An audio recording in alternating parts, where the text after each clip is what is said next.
MP study YouTube channel पर आपका स्वागत है। मैं दीपक कुमार। पीएनएसटी 2022 के एग्जामिनेशन की नॉर्मलाइजेशन प्रोसेस के बाद रिजल्ट आएगा। नॉर्मलाइजेशन प्रोसेस की मैंने कंप्लीट डिटेल प्रीवियस वीडियो में दे दिया है।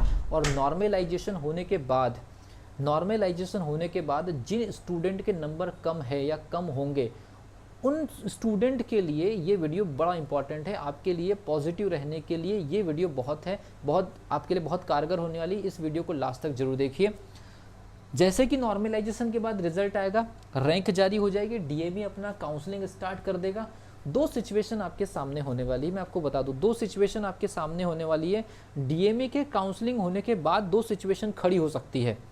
पहला चीज़ की हो सकता है कि जो डिपार्टमेंट ऑफ हेल्थ सर्विस है, मतलब स्वास्थ्य विभाग की जो 570 सीट है, ऐसा हो सकता है, ऐसी कंडीशन बन सकती है कि डीएचएस अपनी 570 सीट की या इसमें सीट को बढ़ा करके उसी स्कोर कार्ड या उसी मार्कशीट के आधार पर काउंसलिंग करा ले, मतलब ऐसा नोटिस जारी कर दे उस मतलब। और ये प्रोसीजर कब होने की संभावना है? डीएमई की काउंसलिंग के बाद, क्योंकि डीएचएस को स्टूडेंट बाद में चाहिए, डीएमई को पहले चाहिए। ये भी मैं आपको क्लियर कट बता दे रहा हूँ। डीएमई को स्टूडेंट पहले चाहिए, डीएचएस को बाद में चाहिए। डीएमई की काउंसलिंग खत्म होने के बाद डीएचएस का हो सकता है कि इसी स्कोर कार्ड, इसी मार्कशीट के बेसिस पर अपना काउंसलिंग प्रोसेस स्टार्ट कर दे। तब तक के मैक्सिमम टॉपर लड़कियां जो है वो डीएमई जा चुकी है। और डीएमई में छोड़ करके आने का बॉन्ड जो होता है वो 2 लाख रुपए का होता है, तो कोई भी छोड़ करके नहीं आएगा। पिछले साल ऐसी सिचुएशन बन चुकी है।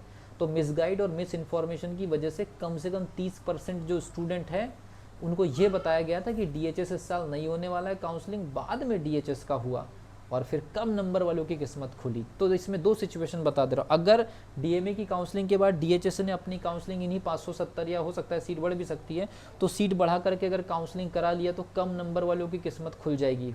एक और चीज़ मैं आपको बता दूँ, अगर मान लीजिए डीएचएस ये कहता है कि नहीं हम अलग से एग्जामिनेशन लेंगे, फिर भी ये डीएमई की सभी टॉपर लड़कियाँ डीएमई ज्वाइन कर चुकी होंगी, अलग से डीएचएस का फॉर्म आएगा। अगर आया तो, मैं दोनों सिचुएशन में, नहीं आया तो भी फायदा है, और आया तो कैसा फायदा है? आया तो फिर से जैसे अभी आपने पीएनएसटी का फॉर्म भरे थे, फॉर्म भरेंगे, नोटिस जैसे आपका एग्जामिनेशन हुआ वैसे एग्जामिनेशन होगी। लेकिन फिर मैं आपको बता रहा हूँ, बेहतर तैयारी करने वाली वो 810 लड़कियां डीएमई ज्वाइन कर चुकी होंगी। और डीएचएस के फॉर्म आने के बाद लड़कियां 2 लाख रुपए पे करके अपनी सीट छोड़ करके डीएचएस एग्जामिनेशन देने नहीं लौटेंगी।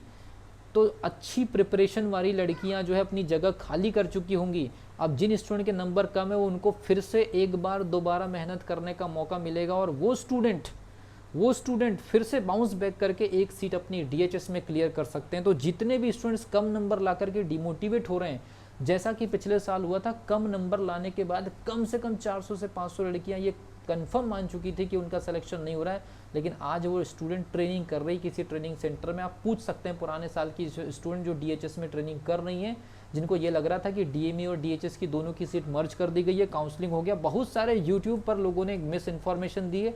जिन लड़कियों को सच में डीएमई नहीं जाना था, बहुत सारे लोग को जाना था, बहुत सारे लोग को नहीं जाना था, और इस मिस इन्फॉर्मेशन की वजह से पूरे के पूरे भीड़ में डीएमई चले गए और बाद में डीएचएस का काउंसलिंग हुआ और कम नंबर वालों की किस्मत खुल गई। आज वो लड़कियां ट्रेनिंग कर रही। ऐसी सिचुएशन इस साल बनने की संभावना है।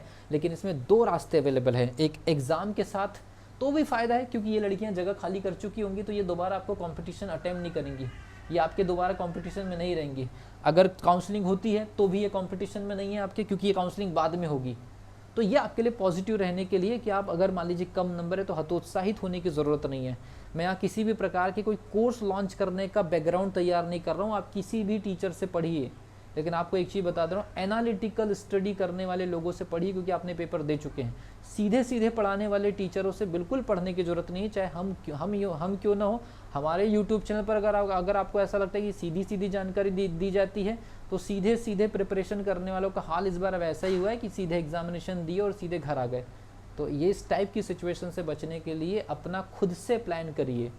ओके, तो एग्जामिनेशन होगा या नहीं होगा, इसकी अपडेट हम डेली लेने की कोशिश कर रहे हैं और आपको सही समय पर देंगे भी, ताकि आपका नुकसान न हो। मिलता हूँ अगली वीडियो में पीएनएसटी 2022 का डीएमई का कट ऑफ देने के लिए। मिलते हैं, तब तक के लिए wish you all the best.